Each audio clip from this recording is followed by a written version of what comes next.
Hello, I'm Chris McMichael, pastor of Engrafted Word Church, and I want to bring you a quick exhortation on how to beat the spirit of heaviness that is so prevalent in the day we're living in. Isaiah 61 encourages us that the gospel has been given to preach the good news and to give the spirit of praise for the garment of heaviness. Heaviness is all around us, and if you're a believer, you're probably already facing it or battling it right now. So I want to give you a couple of quick points on what you can do to beat the spirit of heaviness. Number one, it's going to begin with having to judge ourselves. We've got to judge ourselves and figure out where, if any, place we've allowed heaviness to come in. And this is typically going to be in the arenas of entertainment. We are a very entertainment-driven society, and so I would encourage you to judge the music you're listening to, judge the shows you're watching, even judge what you're doing on the internet. These are all great arenas for heaviness and discouraging, depressive ideologies to enter in. And what we could do in place of secular, dark music is replace it with praise and worship. Everybody who is a believer has a different flavor of praise and worship that really ministers to them. If you like hymns, feed on hymns. Worship your God with hymns. If you like contemporary worship, worship the Lord with contemporary music. Instead of social media, maybe interact with real believers. Put down the digital device and interact with people of like faith who can encourage you in the battle that you're facing. Maybe in place of movies and dark entertainment, go to the house of God.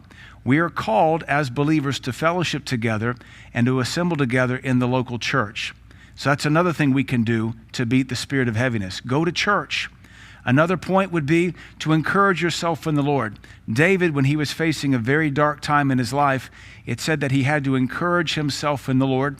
The psalmist said of himself, "Why are you cast down, O my soul?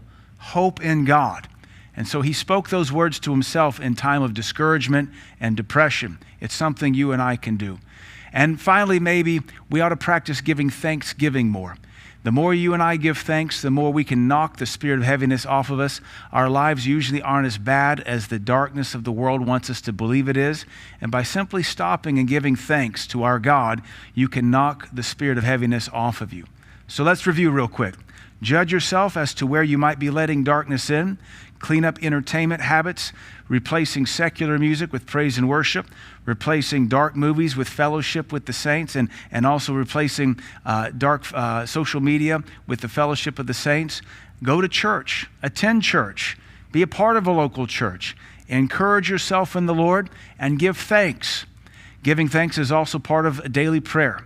And if you'll practice those points there every day, I promise you, the Spirit of God will come upon your life, refresh you, renew you, and you will find yourself walking in liberty and freedom and not in the spirit of heaviness that this world is so generous to give these last days people.